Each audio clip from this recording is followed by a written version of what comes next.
All right, everyone, the highlight for today was like that movie, The Exorcist. I think everybody has seen that movie. The girl gets up in the bed, middle of the movie, her head starts to spin around. That's the way I felt after the open where we dip down. Look in the top right-hand corner. We open up, we get bearish, and when we turned around and got transitional to the upside, I felt like this market is now got some people trapped. And it did, just not enough, apparently. So I get long on a pullback in here, knowing that if it gets back through 82 even, I'm in trouble.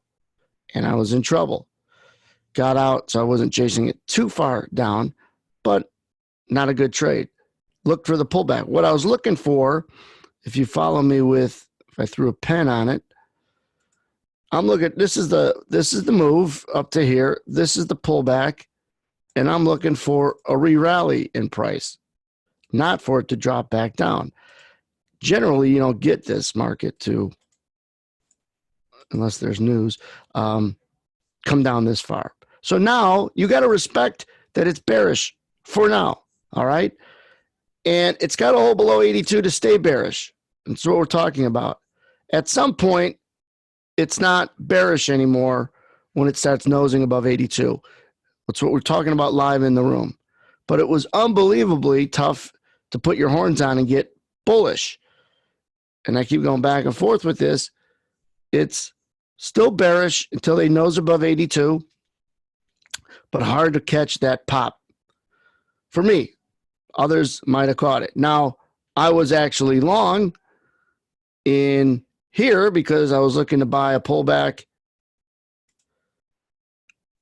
This is the move. This is the pullback. I'm looking to get long in here. I do. Spill my coffee, so I got to get out. SOB goes right to 87. 87 area was a magnet we were talking about from the open. It happens. Not that excited. And some might say, let your coffee spill and, get out of the trade. Yeah, as my machines fry up, it's coffee spilling on them. That was a pullback, again, of what? Of this rally. And it took a little while. But we had some spastic opening that really turned people around, including myself. Now, the market at 86, we talked about, this isn't hindsight. You guys that listen to these YouTube videos have to know, when we talk about these highlight videos, we talked about it as they were happening. There were a lot of shorts that said, screw it, and puked at 86, 86 half. And I told people, if you're bearish and get short, if you're long, get the hell out. Cover something. Not because of the 87 necessarily, because we've seen shorts puke in here. Sure enough, comes off and a few points, and then it was going to dilly-dally around and be choppy, and it was very difficult to, have a good read in here. If you didn't have a good read in here, good. Join the group. A couple times 86s had some more shorts that puked. So I told guys could be the top of the range. And then at some point in here, I said, be careful trying to short this thing. It's already worked. It already worked in here. At some point, not going to work. Some point, if the market gives you an opportunity to sell it, opportunity to sell it, opportunity to sell it, it's not going to give you an opportunity to sell it. It's just going to go up. So if you're selling it here and you wear it, well, why didn't it work? Because it already gave you the opportunities. It's like that story where the guy in a flood is praying to God, and guy in a boat comes, he says no. Guy in a helicopter comes, he says no. He dies, and he tells God, why didn't you save me? He says, what are you talking about? I sent you a boat and a helicopter. What are you doing here? So the more resistance works, the less it's going to work. Now, this was just a grind higher, and that became the right side. You could have played it. It was not easy. You could have played it from the right side, knowing that the upside was the right side to go into some levels from the abbreviated trade on Monday and Friday was the play, and it was going to leave this box.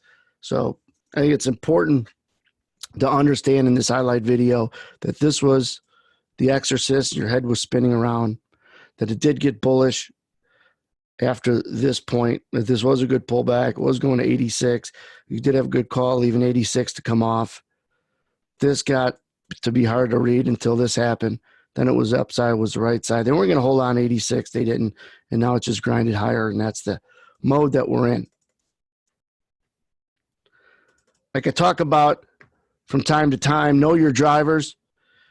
The news media, they're not the ones to rely on for your news. Look at what the driver is and see how the markets are reacting to it. If the markets were worried about everybody suffering in Q1, Apple and all these other supply chain exposed companies in China, we wouldn't be near or at our all-time highs during the middle of the week here. If you're watching this video, if I post it before 1 p.m. Central, the FOMC minutes are out.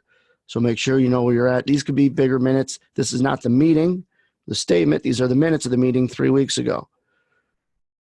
And there could be some added attention paid to it. Research a little bit as to what it is. I want to get into it now in this video. Subscribe to this YouTube channel. We're trying to get over 1,000. So we do some live videos. YouTube makes you get over 1,000 subscribers before they allow you to use their live feature. But the whole point of today was get yourself back on track. The market doesn't give a you-know-what if you spilled coffee or if you got screwed up or if you're trying to get back from a loss. You got to take every trade without the emotional, negative baggage you had from before, because the market doesn't care what you did last. Why would you? Trading yourself is the hardest part of trading. Trading yourself. Don't take it personal. I know it's easier said than done, but guess what? In life, everything is easier said than done. Get in the habit of doing it, getting some momentum going. Don't forget, 1 p.m. Central, FOMC.